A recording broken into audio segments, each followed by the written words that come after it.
Hi ma'am. Ma'am, I see video siti kay sarang kemi rupa magi matang gani bako haisa ga doisa. Kemna teda ma'am. Hoy ay bisu hater ma'am le ram gani ko miyo ba sai ma hater le ma lai na riba ata ne. Adu le mak to tungoi na ram naga aina sum to hon jani wa hai tare ko.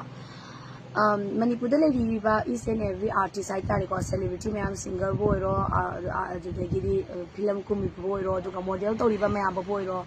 adudi mamang da miss ta kabi talk ama sulai dana ko ko ya aduga Manipur gi YouTuber ma'am sulai to kan am lai ye adagi Manipur gi Facebook blogger ma'am sulai ye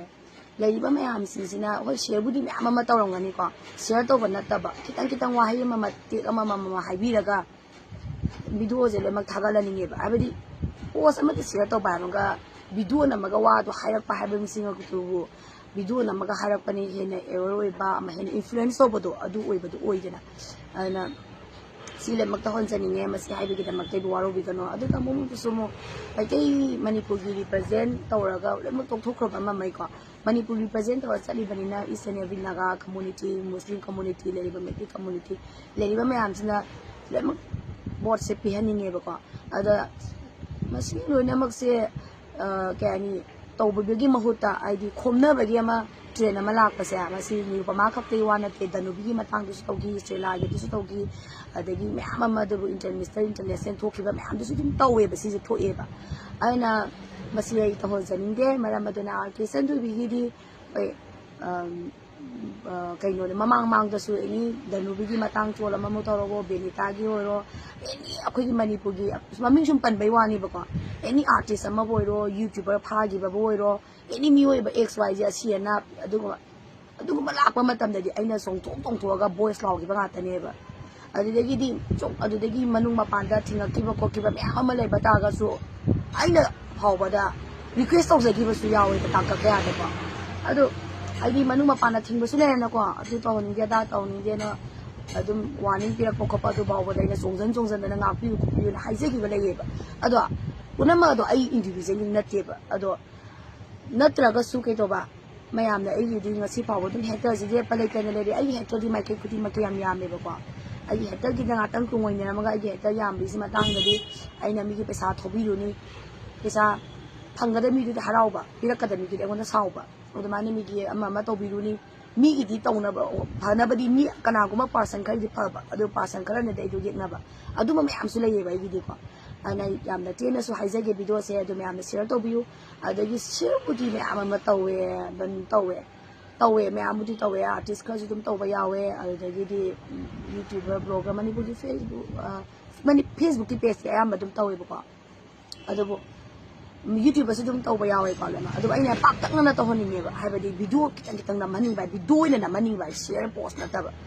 adum gi account da post to ba na ta ba just video mateng na maga hainin ba do adu ya pa mas lai ya basi kakta thamza bane masi ki tamak ta waro pi kanu adu ga lai bakchi bane any amama pejana malak ba matam da kuis mana bo khomna be yoi ba pongna khombiu to biu na hayya ba mayam sia si lai ba yam da chi bane ha basi thamza ge masi to ni ge dina ko ye lupa ya ai ma tala ma kun na ma cha ma ha ko du ki su kai na khali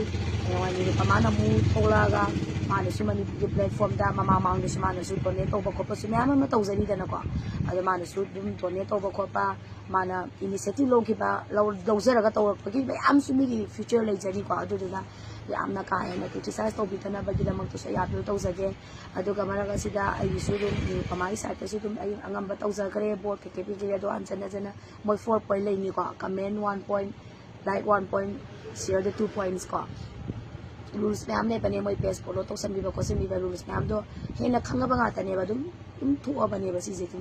dum to la ba ne ba adu yosi ewe na ba mobilize to na ba gi da makta team ma khai do pi da na abi ima ka te ibn ai gi dukan da la ko customer ahim si khang be ma'am yawe ko di phone da pa songjan da na ba nam jan gi do ana sam haji over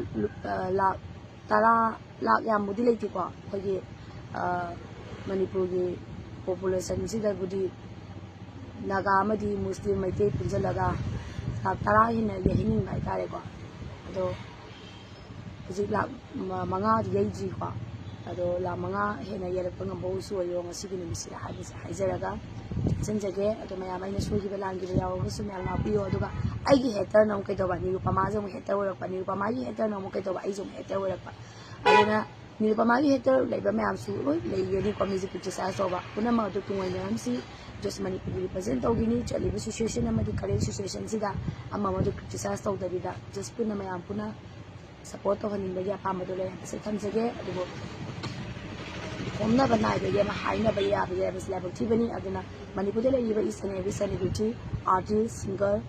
art ꯇꯧꯔꯤꯕ music ꯇꯧꯔꯤꯕ ꯑꯗꯩ musicians ꯃꯌꯥꯝ ꯑꯃ ꯑꯗꯨꯗꯤ model ꯃꯌꯥꯝ ꯇꯧꯔꯛꯏꯕ ꯑꯗꯩ groom ꯀꯩꯀꯩ ꯃꯌꯥꯝ ꯇꯧꯔꯤꯕꯀꯣ ꯃꯅꯤꯄꯨꯔꯒꯤ ꯃꯌꯥꯝ ꯇꯧꯔꯤꯕ ꯃꯌꯥꯝꯁꯨ ꯏꯁ ꯑꯦꯟ ꯑꯦꯚ꯭ꯔꯤ ꯚꯤꯗꯤꯑꯣ ꯅꯝꯍꯟꯅꯤꯡꯉꯦ ꯌꯨꯇ꯭ꯌꯨꯕꯔ ꯈꯨꯗꯤꯡꯃꯛꯁꯨ ꯀꯟꯇꯦꯟ ꯑꯃꯒ ꯚꯤꯗꯤꯑꯣꯗ ꯊꯥꯒꯠꯂꯅꯤ ꯏꯁ ꯑꯦꯟ ꯑꯦꯚ꯭ꯔꯤꯗ ꯂꯣꯏ ꯌꯥꯎꯔꯕꯅꯤꯀꯣ ꯃꯌꯥꯝ ꯊꯥꯒꯠꯆꯔꯤ ꯁꯤ ꯑꯩꯒꯤꯗꯃꯛꯇ ꯃꯌꯥꯝꯅꯁꯨ ꯋꯥꯔꯧꯕꯤꯔꯣ